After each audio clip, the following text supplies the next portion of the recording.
Yes people, today we're going to be going over my overview of Star Wars Outlaws as someone who has 9 hours on it in the first 3 days of release, and I'll be going over what I think is positive, what I think negative, and my overview of should or shouldn't you buy it. So starting off with the positives, I think that even from when I started the game, literally 20 minutes into the game, you feel like you're playing in a movie. The graphics are like, you won't find another game with better graphics, especially on PS5. I don't know, Xbox Series X might be better because obviously power and so on and so forth. But I'd say from the first half an hour when you load in and you've got your understanding of the game and you know how to play the game, you know the controls, I think it's got to be one of the best immersive games out there. It's rivaling VR games, let's be honest. So starting off with another positive, open world is expansive. You don't get anything better than it in every other game.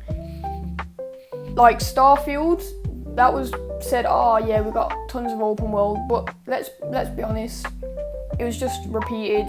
There wasn't anything special. But with this open world, there's treasure maps. I'd say it takes 25 hours to find out everything about the map. This isn't including all of the challenges that you have to do. You can get these off opportunities. That's what the game labels as opportunities that you can overhear off other characters or people ask you. So yeah, that's open world. And I'd say the attention to detail on these open worlds is just something else. It's what you'd expect off a AAA game and more. Because like there's animals that are canon. So like on Tatooine you'd find dewbacks and everything. And you can even walk up to these animals and pet them, whatever, and some of the animals actually help you find stuff. That's just so far what I've found out about the game. So, yeah. And then when we get to customization, I'd say this game isn't to the level of Spider-Man 2 or other Star Wars games like Battlefront 2. There's certainly lots of stuff to find. But I'd say they are set outfits. You can't change the colour of them. You can't mix and match. Like you couldn't wear a different shirt and a different jacket. They come as an upper torso. They come together. So I'd say if you wanted to look for customization, go for a game like Ghost Recon Breakpoint because you're not going to find it here. It is good. Like I said, this is positive.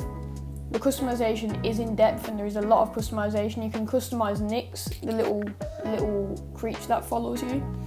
So there are definitely a lot of positives, which also leads me to the faction reputation system. This is a new system, new for every Star Wars game. I've never played a game with this faction reputation system. In the game, you start off with 3 faction reputations companies, but then you go into different worlds and you find a 4th faction. I'm not going to label the faction because this would be a spoiler. But leading on from that, we've got stealth. The stealth in this game can either be playing like you're playing against potatoes, or you could be playing against just the best stormtroopers on the planet, which is not accurate. But you could be playing against the best stormtroopers on the planet. The thing about this is fully customizable. So if you find yourself someone who enjoys the story and doesn't want to basically bore the game out with how much stealth you have to do, you can change it. I prefer a bit of a challenge, so I've kept it quite high and quite hard to complete the stealth. You really do have to think about what your actions are doing and everything. To be fair, for a AAA game, it is bog standard stealth-wise. There's nothing too special about it, but it's definitely a positive of the game. So that leads me on to the negatives of this game. I've only got about 3 written down, purely because I don't think the game's a bad game. I just think people hate it for no reason. But the 3 that I do have down is repetitive. Some of the story, especially when you're escaping the first planet, I think they do get repetitive. You're just told, oh, go over there and do this, go over there and do this. It doesn't really give you a sense of, I enjoy this. It is more just like you are actually doing work, which I guess in a way is a positive. but it just is a lot of work until you get off the first planet. Well, I'll say first, it's the second planet, actually.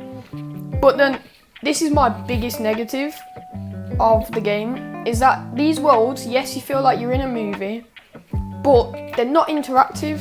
If I played a game like Spider-Man, it is at least semi-interactive, you can interact with people and whatever.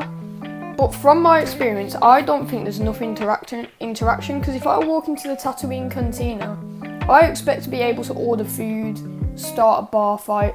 I think if this game had the mechanics of Red Dead, where you're able to go and speak to random NPCs, I'd think, okay, this is a good interactive system. But for a AAA game, I just find it lacking. Because yes, I do feel like I'm playing in a movie, but that is down to a T, like you are just playing in a movie because you can't interact with a lot of stuff. Like I said, you can interact with animals outside of the main cities and whatever, but I just don't think this game has had enough interaction put into it, which I guess the developers just didn't focus on that. That wasn't the main priority, which fair enough, it is a good story game. But yeah, and then my third and final negative is that people just find out reasons to hate on the game. Now people are saying, there's too much bugs, I've spazzed through the floor. That don't happen in my like I said, I've got 9 hours on the game. I've been to nearly every planet. I don't see any bugs. I mean, this might just be a PC problem or an Xbox problem. Obviously there was the big, you've got to delete your saves on PS5. But obviously I played since launch. I didn't, spend all my money on the better editions to play before.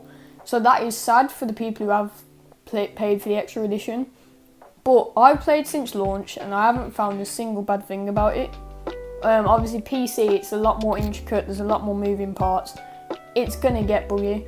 But I don't think on PlayStation, I think it's more optimised for PlayStation over PC and Xbox, because I don't think there's a lot of PS bugs. So yeah.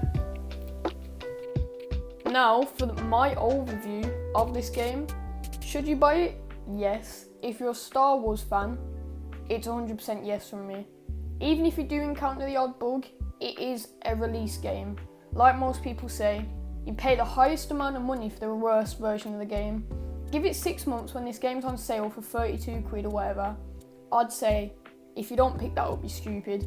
Because this game is a great game at heart. Obviously, there are going to be bugs. This is a new game. Like, what do you expect? Some of these bugs, like the game, it's a massive open world, like I said, you're just not going to avoid them. But if anything, I think you should get the game. Yeah, obviously I pointed out the negatives to you. If you don't like the game, don't get it. But I think if you're a true Star Wars fan, I think you should have no problem playing the negatives. Because the negatives will happen, and they will happen, it's just a fact. Because a lot of people have seen the negatives, but I think if you're a proper Star Wars fan and you do just enjoy little things of a game, you'll enjoy this. Because like, it's canon, you've got the canon animals, you've got the canon people, like it's a good game. And I think if you're someone who enjoys Star Wars but you're not that heart set on Star Wars, I'd say don't get it then. Purely because the game, you have to appreciate Star Wars to appreciate the game. If you're not a very big fan of Star Wars but you want a story game, I'd say go for something like Spider-Man, God of War.